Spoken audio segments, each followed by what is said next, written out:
dia a todos, bom dia a todas, bom dia para você que nos assiste pela Pop TV em Sobradinho e Porto Alegre ou nos escuta pela Cultural FM em Santa Catarina e no Rio Grande do Sul. Sejam todos muito bem-vindos e bem-vindas a mais um ICL Mercado Investimentos. Hoje, segunda-feira, e dia de comentar as projeções. As projeções do relatório Focus que foram divulgadas hoje? Não. Vamos comentar as projeções do Eduardo Moreira, do ICL e do Mapa da Mina. Então a gente vai trazer as nossas perspectivas para os ativos, com a nossa visão, com a nossa leitura, que vamos combinar, foi bem melhor do que o mercado nos últimos anos. Afinal, o mercado erra 95% das projeções. O Mapa da Mina acerta a maioria delas. Então vamos passar, dado o cenário que a gente comentou na sexta-feira com vocês, sempre vou trazer um pouquinho de contexto, até para a gente ficar todo mundo na mesma página, mas hoje a gente vai falar dos riscos que vem com esse contexto mais conturbado geopolítico, que vem nesse cenário doméstico também com mais turbulências. A gente está falando de cenário eleitoral, taxa de juros ainda alta, desaceleração da economia e tentativa de estímulo por outro lado.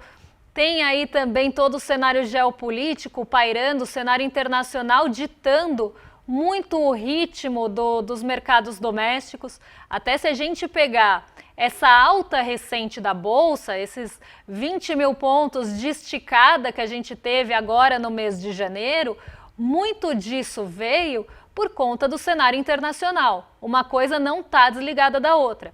A Petrobras performou do jeito que performou em janeiro porque o petróleo está muito instável e principalmente nas últimas semanas agora do mês de janeiro, o petróleo ficou muito instável com todos os temores envolvendo, por exemplo, o Irã. Tem todas as questões também envolvendo a Venezuela. Donald Trump se colocando ali como um grande explorador e fã de petróleo. Donald Trump também é do clube que, se pudesse, tomava petróleo no café da manhã. Então a gente tem um cenário que tem uma série de turbulências, que vem com uma série de desafios e que devem impactar a nossa vida aqui. Inclusive, a nossa vida no sentido de nosso bolso, mas também os mercados financeiros. Então, a gente não tem como desligar, por exemplo, essa alta do petróleo, que foi o que impulsionou a Petrobras. A gente não tem como não conectar o cenário lá fora incerto e a desconfiança em relação ao dólar, a incerteza em relação ao mercado de juros nos Estados Unidos e agora agravada por todas as interferências ou tentativas de interferência do Donald Trump no Banco Central, falando que ele faria melhor, atacando Jerome Powell, tentando demitir Lisa Cook, agora colocando uma pessoa indicada por ele e que tem toda a visão dele na possibilidade de assumir o Banco Central dos Estados Unidos. Então tudo isso mexe com o mercado de juros e mexe também com o mercado de bolsa, porque se você espera rendimentos menores dos títulos dos Estados Unidos ou tem uma desconfiança em relação ao título dos Estados Unidos ou sustentabilidade do poder do dólar, você vai buscar outro mercado para render, você vai buscar outro rendimento em outro lugar. Então vai sair daquele considerado porto seguro, que agora está com os alicerces um pouquinho abalados, mas vai pegar aquele dinheiro e buscar o ganho em outro lugar. E para onde está fluindo esse dinheiro? Para países emergentes e exportadores de commodities. E o Brasil como um destino desse recurso. Então, por isso que a gente viu um mês de janeiro de quedas sucessivas de dólar e recordes renovados na Bolsa. Esse dinheiro principalmente veio em janeiro do recurso estrangeiro, desse investidor estrangeiro, inclusive institucional, tentando buscar o ganho aqui num cenário incerto global. E aí o recurso vai para onde ele enxerga o maior potencial de valorização. Se vai ser no Brasil, vai vir para o Brasil. E não é porque os investidores estrangeiros preferem o Brasil por qualquer motivo, querem colocar o dinheiro aqui porque querem fomentar o nosso país, querem ajudar as nossas empresas a crescerem. Não é isso. É onde eles vislumbram o maior ganho no menor tempo. Se aqui tem potencial de valorização, bem, vai vir o recurso para cá buscar esse ganho. Se a taxa Selic aqui no Brasil oferece 15% ao ano, ele podendo pegar lá dinheiro no Japão, podendo pegar dinheiro em outros países de juros mais baixos e colocar o dinheiro aqui para ganhar 15% na segunda maior taxa de juros real do mundo, com um risco muito menor do que os outros países que competem com a gente, porque a gente está falando de Rússia, com conflitos e sanções. A gente está falando de Argentina com Javier Milei no poder, uma série de problemas cambiais e de dívida, uma série de problemas também inflacionários lá, a economia derretendo pelas próprias atitudes do Javier Milei. Então, a Argentina compete com a gente. Se a gente ainda tem uma taxa de juros real maior do que a Argentina, para onde o dinheiro vai fluir? O outro competidor nosso é a Turquia. Essa é a Turquia que tem uma inflação, um problema inflacionário, um buraco gigante ali para resolver na questão da inflação. É uma bola de neve inflacionária na Turquia e que sempre compete com a gente. Onde tem o menor risco? Aqui ou na Turquia? Então a gente compete até quase de forma desigual com esses países, pensando no risco que a gente oferece para o retorno que pode se ter aqui. Então todas essas questões permeiam esse cenário que vem de 2025 para agora e vão permear também as nossas projeções para os principais mercados de bolsa, de juros, de câmbio e até alguns mercados alternativos. Mas vamos dar um passinho para trás, a gente estava falando de contexto mundial, global, geopolítico e econômico na sexta-feira e eu vou partir desses riscos que foram apresentados pelo Edu na sexta-feira, na quinta-feira, na verdade, e que a gente vai trazer para vocês os riscos que estão permeando o mercado para a gente passar de fato para as projeções. Então, segundo as projeções aqui do mapa da mina, em algum momento dentro do intervalo de 3 anos, se espera um evento de crise aguda com grande reprecificação dos ativos e potencial de destruição de riqueza. Por que isso?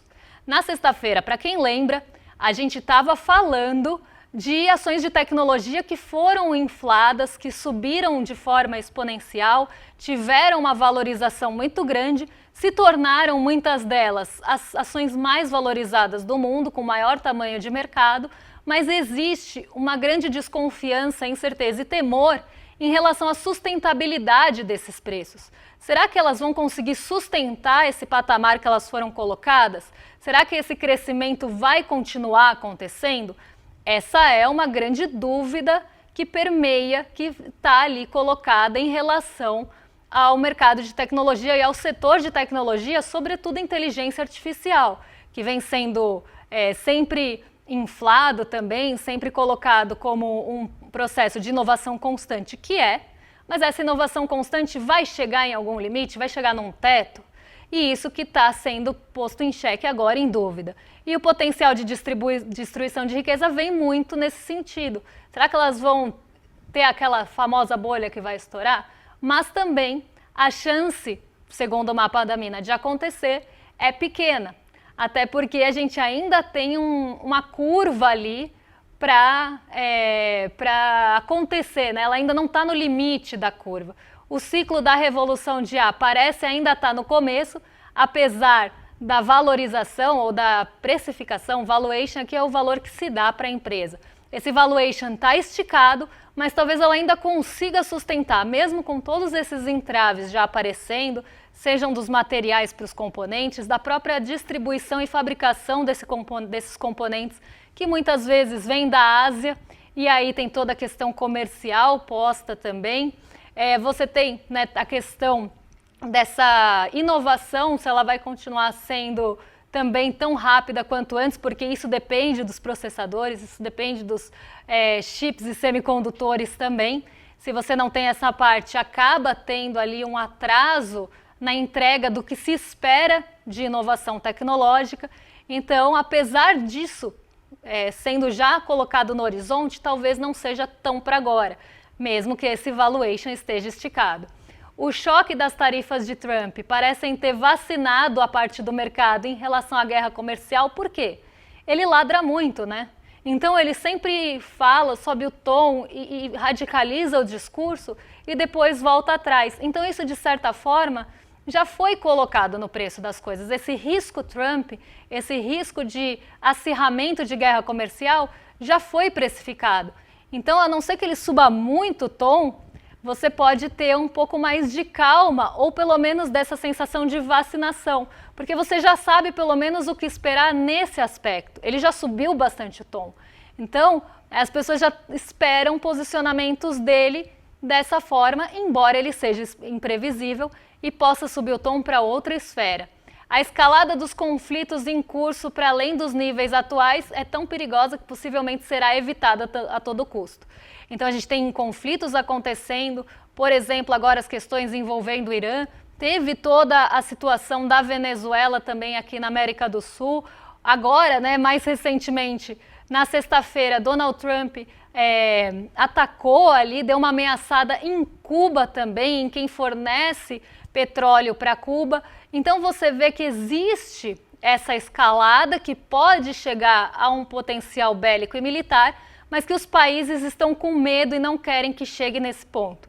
Então pode ser que exista uma movimentação para evitar essa escalada, porque os riscos que vêm com uma escalada militar e bélica são muito danosos, são muito prejudiciais para o mundo todo, né? Não é só para quem está envolvido no conflito, mas para todo mundo desse mundão. Vamos colocar aqui só para passar pelo último ponto, que é, no caso do Brasil, tanto a continuidade de Lula como na frente ampla, quanto a possibilidade de vitória de um candidato da oposição, alinhado mais a Faria Lima e tentando servir aos interesses e agenda da Faria Lima, podem ser vistos como bullish, o pior cenário para o mercado, que seria ali o cenário do Lula, com a extrema-direita dominando o Senado. Então a gente também tem toda essa preocupação com o cenário eleitoral, que vem muito do que a gente estava falando na sexta-feira. Se você tem o Poder Executivo Federal com uma figura que destoa do Senado ou que destoa da Câmara, do Poder Legislativo de forma geral, fica muito difícil de emplacar, de colocar ali, de até aprovação de medidas do governo federal. Então fica uma queda de braço também, um cabo de guerra. E esse cenário seria o pior possível para o nosso Brasilzão, pensando em cenário eleitoral, porque vai ficar nesse entrave sem fim das medidas. E aí, se você também tiver um candidato ali, a Faria Lima, aí seria, no Executivo Federal, aí seria o pior dos mundos para a gente aqui, porque a gente sabe que as medidas não vão ser tomadas pensando na população, e sim para servir agendas de interesse, como, por exemplo, a privatista da Faria Lima. A gente está falando de uma agenda de interesses, de cortes de gastos, por exemplo, de forma que agrade também a Faria Lima, ou interesses de grandes corporações brasileiras, de grandes empresas brasileiras ou internacionais, que vão ser defendidos. Então, bancada de todo mundo vai ser defendida, menos a bancada da população. E a gente sabe que esse é um desafio também para o ano de 2026, e esse cenário eleitoral deve trazer muita volatilidade, muito sobe e desce, muita oscilação, porque essas expectativas são jogadas e todas elas vão ser precificadas. Se o cenário A acontecer, se dá um preço para aquilo. Se o cenário B acontecer, outro preço é dado para aquilo. E esses preços vão oscilando conforme as coisas vão acontecendo e sendo precificadas, claro, sempre antes de acontecerem. Então as expectativas vão ditar muito o ritmo também, principalmente num ano eleitoral que o cenário político domina, junto com o cenário internacional, eu diria, nesse ano, vão dominar o noticiário e o ritmo, inclusive dos mercados e do mercado financeiro. Vamos já entrar na primeira projeção, então, colocados os riscos e o cenário que a gente já comentou, vamos falar das expectativas para a Bolsa, que vem esticando aí nesse mês de janeiro, esticou demais, subiu praticamente 20 mil pontos em poucos dias, desde o último recorde renovado até o novo recorde, e recordes intradiários também sendo alcançados, não só de fechamento. A gente vê uma esticada bem grande da Bolsa. Então vamos ver primeiro o que deve movimentar as projeções e depois a gente vê o gráfico em relação às expectativas da Bolsa. Primeiro ponto aqui é o ciclo provável de início de queda de juros, que já está sendo esperado. O que o mercado espera? Que as taxas de juros comecem a cair em março. Inclusive, a expectativa era para janeiro. Mas na última reunião de Comitê de Política Monetária, na verdade, na penúltima, o Gabriel Galípolo jogou areia nessa expectativa, jogou água no chopp da Faria Lima, naquele barzinho lá da Faria Lima, foi lá e jogou água no chopp. Por quê? Porque ele falou que as taxas de juros devem continuar restritivas por um período prolongado, isso é, juros mais altos por mais tempo. Colocado isso, o mercado falou, bom, então não vai ser em janeiro, vamos jogar a expectativa para março. E a inflação e outros aspectos de desaceleração da nossa economia já apontam para esse início de queda de juros. Mas Gabriel Galípolo quer continuar ali com o seu título de Banco Central mais hawkish, que fala, né, no jargão do mercado, que é mais duro, mais rígido, ele quer continuar com o título ali, esticou mais um pouco o aperto monetário, mesmo que isso já esteja surtindo efeito, causando consequências na nossa economia urbana e também no sentimento para o futuro, que é muito importante sempre pensar nessas expectativas que pautam o presente. As decisões são tomadas hoje com essa pauta pensada hoje para o futuro. Então a gente tem um cenário de expectativa de queda de juros para março agora, que foi adiada do ano passado. Então, Gabriel Galípolo, inclusive, já deu uma sinalizada na última reunião do Copom agora em janeiro, que sim, esse corte, caso tudo ocorra dentro da normalidade, pode acontecer. Claro, sempre acompanhando os dados, eles nunca vão cravar, vão falar que vão acompanhar de perto o desempenho, os dados da economia, as expectativas de inflação, etc. e tal, aquele copia e cola que a gente já conhece, mas dessa vez com uma sinalização para frente de que sim, podem começar os cortes. E o mercado espera que seja em março. Novos estímulos fiscais e gastos públicos em ano eleitoral, isso é bastante comum em ano eleitoral, que também deve mexer com a expectativa do mercado. A queda dos juros aumenta o apetite pelo risco. E sempre lembrando aqui que o mercado age no boato e não no fato. Então, se já tem a expectativa de corte de juros para março, o mercado já começa a reagir agora. Se existe uma expectativa eleitoral para o final do ano, o mercado já começa a reagir, a ajustar os seus pininhos agora, para ganhar quando isso acontecer, né? E não perder o tempo ali. Então ele se posiciona hoje para colher lá no futuro, já tentando colocar o preço das coisas. Então a Bolsa, ela pode ter essa boa sustentação ao longo do ano, justamente porque a gente vem medindo ou colocando ali esse cenário de queda de juros que aumenta o apetite pelo risco. Afinal, os juros vão começar a pagar cada vez menos e o recurso vai ter que buscar um pouco mais de risco para continuar ganhando o que ganhava antes ou até mais. Isso que é o aumento do apetite pelo risco. Níveis atuais já representam uma valorização significativa, inclusive se a gente falar, né, dessa esticada só de janeiro, que ficou ali perto da casa dos 14% agora, né, nessa esticada aí quase 20 mil pontos, se a gente for falar 10 dias, né, um pouco mais de uma semana. Então foi realmente uma esticada, então já estão trazendo um pouco dessa precificação do tópico de cima aqui.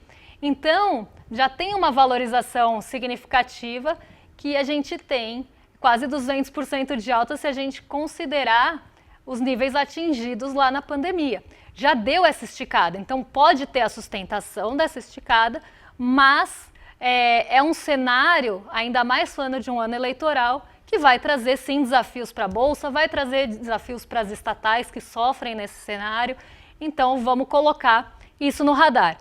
O que se espera aqui? Um Ibovespa completando o atual ciclo de alta entre 200 e 220 mil pontos no final do ano, podendo sofrer correção a partir daí e passando o resto do ano lateralizado. O que é isso? Andando que nem um siri, orbitando 0 a 0. Então ele vai ter correções e pode passar boa parte do ano andando de lado, né? Não subindo e nem descendo. E os 148 mil pontos ali que estão no último tópico, 148 mil pontos podem se tornar resistência para um possível piso.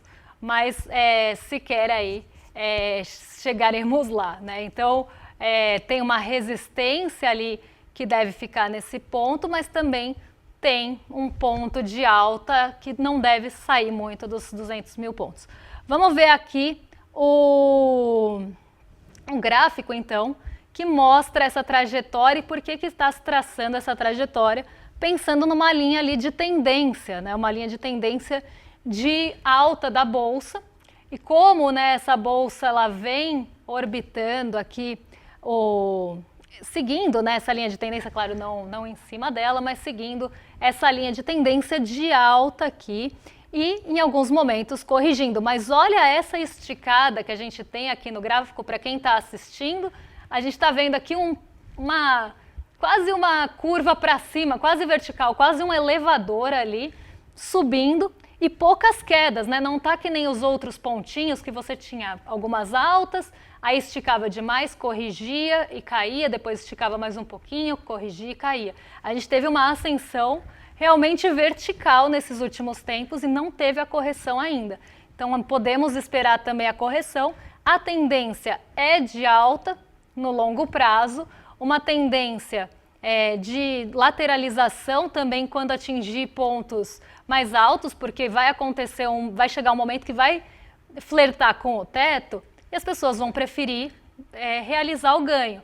Quando isso acontecer, a gente deve ter uma lateralização e lembrando que com a aproximação das eleições, o sobe e desce vai ficar também bem intenso. Esse é um ponto que a gente tem que deixar no radar. Outra expectativa que a gente trouxe no mapa da mina é para o dólar. Teve expectativa para o dólar. Dólar é a variável mais difícil de se prever, tá, gente? Muita coisa acontece, muita coisa impacta o dólar. Então, mesmo com a tendência de enfraquecimento do dólar daqui para frente, e frente às moedas globais e principalmente emergentes, exportadoras de commodities, que é o cenário que a gente vem enfrentando agora, né, um cenário de dólar enfraquecendo frente, por exemplo, ao real, frente aos países exportadores de commodities e os países emergentes, que vem sendo o destino preferido do recurso para buscar o ganho especulativo no curto prazo, o movimento de valorização do real pode ter dificuldades para ir adiante, pensando também em alguns motivos que a gente separou aqui. A gente deve iniciar um novo ciclo de queda das taxas de juros, isso vai diminuir aquele diferencial de ganho com os Estados Unidos. Então hoje, por exemplo, uma pessoa se financia lá no Japão e vem buscar o ganho aqui, como eu já falei. Ela pode buscar o ganho em vários países. Claro que nossa taxa de juros, como já disse, é muito competitiva e traz um ganho com um risco mais baixo. Então o dinheiro vem para cá. E a gente tem uma grande diferença para a taxa de juros dos Estados Unidos. Se essa taxa de juros dos Estados Unidos cair num ritmo mais lento, vamos ver com as possíveis mudanças do Banco Central, mas começar a cair num ritmo mais lento e a nossa começar a cair num ritmo um pouco mais acelerado, concordam comigo que a diferença da nossa taxa para dos Estados Unidos vai ficando cada vez menor? E isso pode trazer uma volatilidade cambial, porque vai sair recurso daqui para buscar outros lugares para ganhar também. Então a gente deve começar esse ciclo de taxa de juros. O dólar vai ser uma variável de ajuste imediata dos números e fatores de risco, com a volatilidade que pairam o cenário global econômico. Então aqui também já reiterando muito do que a gente falou. Em relação à eleição, vamos ver o investidor estrangeiro arisco em relação ao processo eleitoral, como todos os anos. Existe desconfiança em relação a cenários possíveis, não em relação ao processo eleitoral de fato, mas a cenários econômicos possíveis e de ganho, porque o recurso, gente, vai buscar o ganho. Ele não quer saber quem está lá no poder, ele quer saber se ele vai ganhar naquele cenário ou não. Então, pode ver o investidor arisco nessa expectativa de diminuição de ganho, até porque vai ter volatilidade.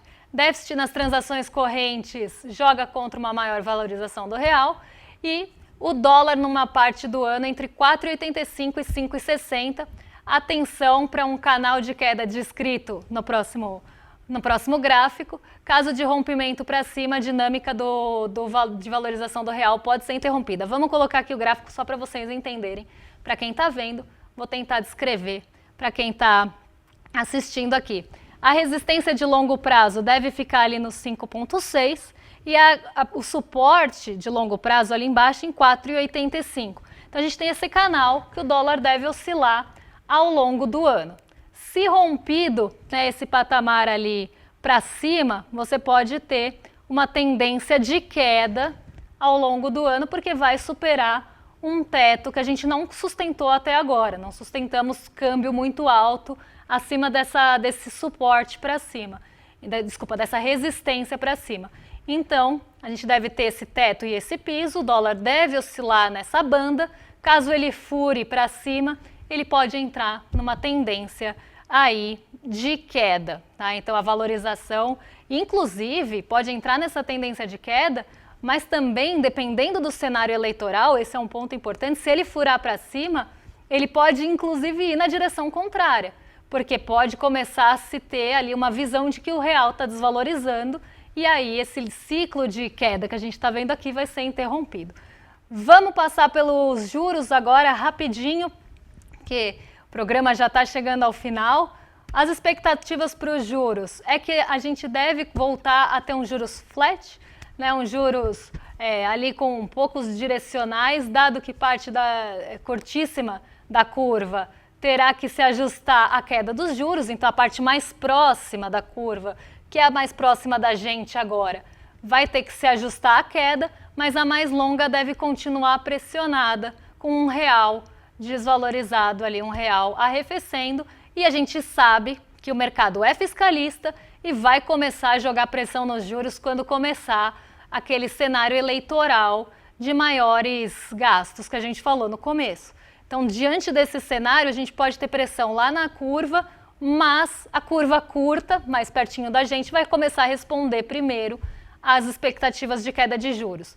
Mas tem também espaços para ganhos nas taxas pré dos títulos vencendo em torno de 2030 e nos títulos indexados à inflação com vencimento entre 2030 e 2035, diante de todo esse cenário que a gente já pintou, e cenário de juros também tem volatilidade no ano eleitoral, justamente por essa questão fiscalista que os juros respondem primeiro. Então, num cenário ali que o mercado vai agir de forma fiscalista, os juros vão responder bem rapidamente a isso. Vamos também falar rapidinho de mercados alternativos, porque eu sei que vocês querem saber sobre isso.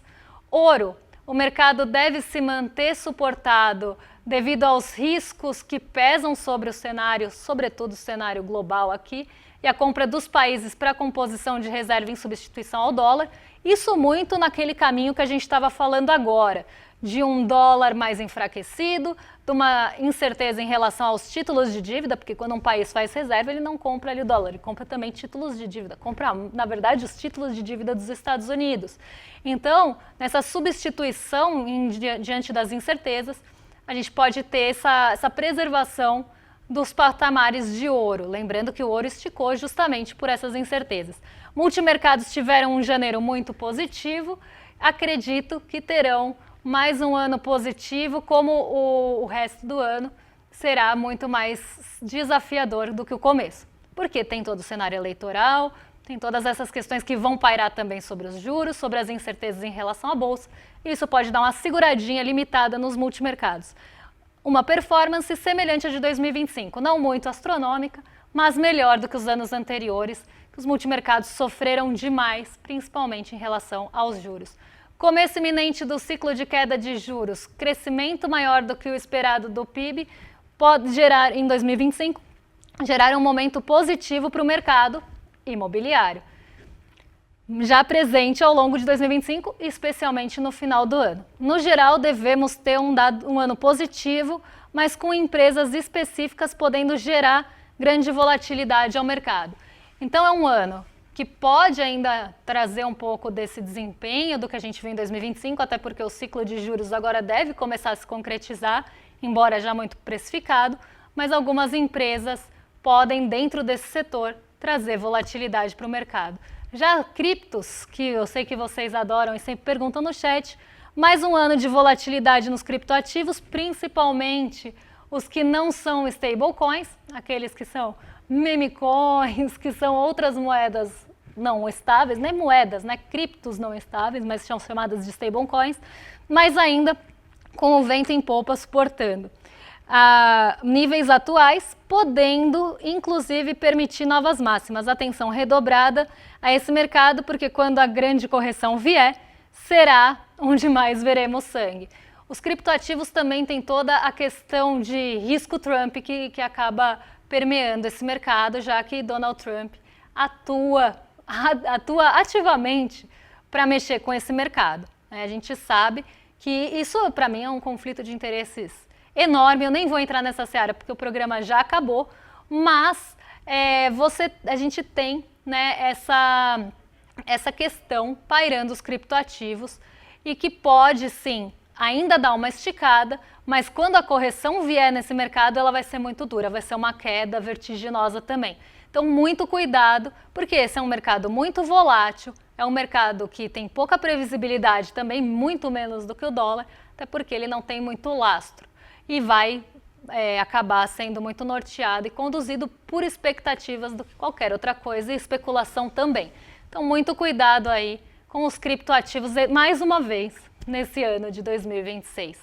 Quero convidar vocês para assistir o Mapa da Mina e se inscreverem, também conhecerem o Investidor Mestre, que vem cheio de novidades, nem vou conseguir passar todas para vocês, mas tem IA, tem imersão ao vivo, vamos ter também, né, o nosso feed de notícias, com stories, com feeds curtinhos para você saber o que precisa para começar o dia, além do nosso call matinal e dos relatórios que a gente já entrega.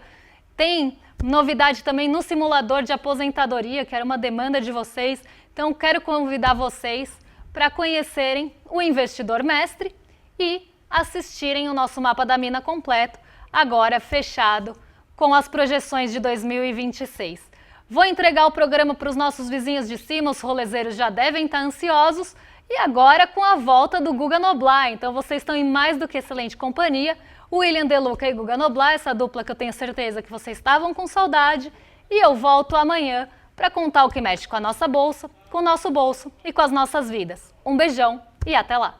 Uau, que evento foi o Mapa da Mina, dezenas de milhares de pessoas aprendendo de uma maneira super simples, super fácil o que está acontecendo nos mercados, o que está acontecendo na economia do Brasil e do mundo e aprendendo também como elas podem navegar, seja com seus investimentos ou com seus negócios, nesses momentos de incerteza, nesses momentos de turbulência. Foi maravilhoso e os comentários não param de chegar. Era um evento que não teria replay, mas muita gente está pedindo para assistir de novo, para fazer mais anotações, né? E também para chamar amigos e amigas para assistir. Se você quer aproveitar essa chance, a gente liberou o replay do Mapa da Mina por um período bem curto, mas dá para assistir ainda.